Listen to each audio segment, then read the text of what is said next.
Capítulo 41. Las dos iniciaciones menores. Todos los hermanos constituyentes del ashrama, tuvimos que someternos a estas dos iniciaciones preparatorias, antes de poder resistir en conciencia y en cada cuerpo, la tremenda radiación del cetro jerárquico, y más adelante, la potentísima tensión ígnea que emana del diamante flamígero del Señor del mundo. A cada aumento de la tensión eléctrica de los cetros, le precede un período más o menos largo de preparación de los vehículos y principalmente de los chakras, involucrados en alguna determinada iniciación. Cuando merced a su esfuerzo, logra ser introducido en un ashrama, previo un largo tiempo de observación por parte de algunos discípulos aventajados, la preparación del discípulo para la primera iniciación jerárquica, se inicia en sus etapas de aspirante espiritual, en aquella aula de enseñanza denominada del aprendizaje, pues en tal periodo el aspirante empieza a penetrar siquiera levemente, en los misterios del reino.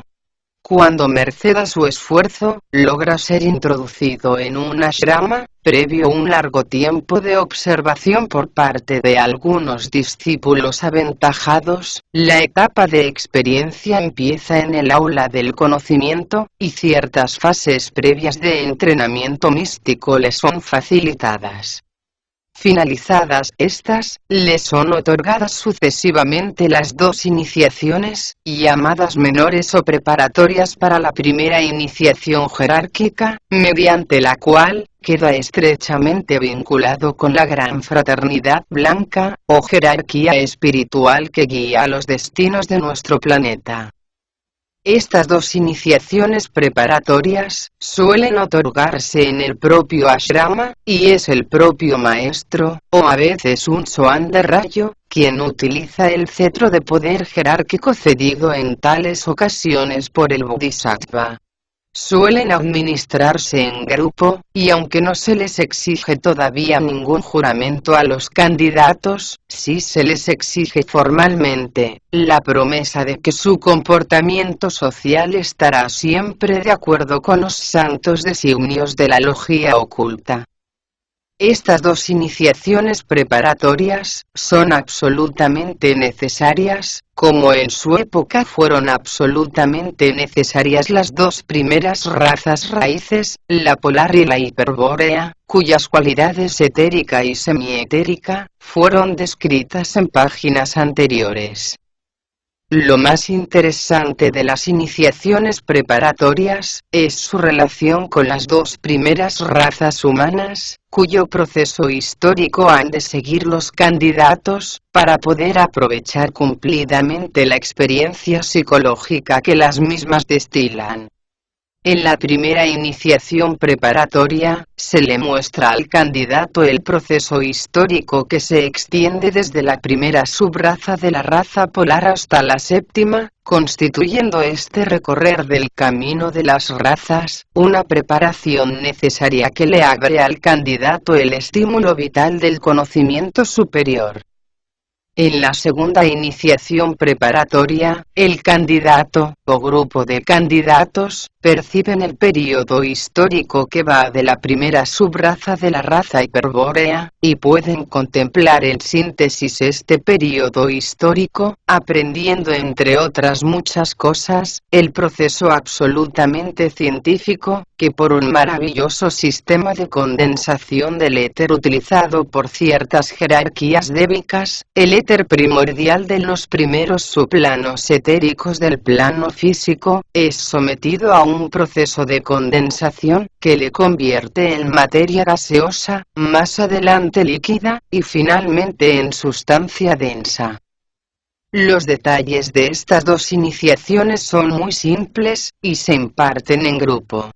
Los candidatos forman un semicírculo alrededor del hierofante, quien, tal como dijimos anteriormente, puede ser un adepto, un maestro de compasión y sabiduría, o bien, siguiendo a los impulsos cíclicos del momento de la iniciación, un Chuan, es decir, un adepto que recibió la sexta iniciación jerárquica, que corresponde a la tercera iniciación solar y a la primera iniciación cósmica. El hierofante ocupa el centro de la congregación iniciática, y a cada uno de los extremos se sitúa un iniciado que debe haber adquirido al menos la tercera iniciación, y cuya misión es servir de elementos de protección de los cuerpos sutiles de los candidatos, disminuyendo al grado justo y necesario las energías ígneas de altísimo voltaje que surgirán del cetro jerárquico que empuña el hierofante. Como decía anteriormente, a estos candidatos no se les exige juramento alguno que vincule su alma a los destinos de la gran fraternidad, sino simplemente la formulación de una promesa que cada cual va repitiendo, en su lenguaje respectivo, según va pronunciando el hierofante su composición mística y tradicional. Tal es, en síntesis, la composición idiomática de esta promesa: hermanos, os habéis congregado aquí, siguiendo el luminoso hilo de vuestra alma anhelante. Cansados de hurgar en el alma del mundo, habéis comprendido en forma clara y comprensiva, que vuestro propósito espiritual no está en el mundo aunque forméis parte del mundo, sino en aquellas silentes regiones del entendimiento donde la luz brilla por encima de todas las cosas y en donde se avisoran perspectivas inmortales. Llegados aquí en alas de vuestros nobles impulsos, solo me resta preguntaros, si estáis dispuestos a acercaros a aquellas metas inmortales, y si habéis comprendido que llegar allí presupone el abandono de vuestra naturaleza inferior, practicar la inofensividad en todos momentos, y vivir más atentos al servicio de los demás, que a vuestras propias apetencias personales. El grupo entero, sin vacilación alguna, responde afirmativamente cada cual en su propia lengua, a la pregunta e insinuación del hierofante. Entonces, pregunta de nuevo el hierofante, ¿prometéis comportaros correctamente en la vida, cumplir los nobles propósitos de vuestra alma, y acercaros noblemente al ideal espiritual, mediante el olvido de vosotros mismos, practicando la inofensividad y pronunciando solo palabras correctas? El grupo, todos a una voz, y de acuerdo a las palabras del hierofante, dicen: prometemos. Bien, termina el maestro, en virtud de esta promesa, se os permitirá penetrar en algunos secretos de la naturaleza y en ciertos niveles psíquicos, donde podréis precisar sin imposición alguna, las claves de la historia de nuestra humanidad terrestre. Empuña entonces el cetro jerárquico, y lo aplica de derecha a izquierda, sobre la congregación iniciática. Los padrinos, o sea, los iniciados que ocupan los extremos, hacen circular la energía ígnea procedente del cetro, de izquierda a derecha del grupo reunido. Se ve flotar entonces encima del hierofante, la estrella mística de 5 puntas del Bodhisattva, quien con su presencia ha sancionado la autoridad del hierofante, y hace sentir su energía de amor en el corazón de cada uno de los candidatos. Tal es en síntesis, la primera iniciación preparatoria que corresponde al estado de conciencia de los aspirantes espirituales que acceden a la misma.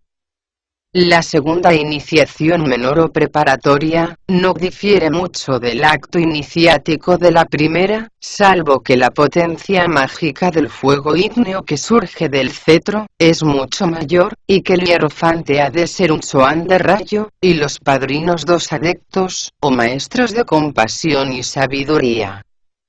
Estas iniciaciones menores o preparatorias, son necesarias para el correcto desarrollo de las capacidades intelectuales y morales, igual que las dos primeras razas raíces, la polar y la hiperbórea, fueron absolutamente necesarias para que las demás razas pudieran desarrollarse y llegar a su augusto cumplimiento. Hay que atenerse en todo momento al gran principio hermético de la analogía, cuya comprensión y sabia aplicación constituyen la estructura básica del conocimiento interno, esotérico, oculto o espiritual.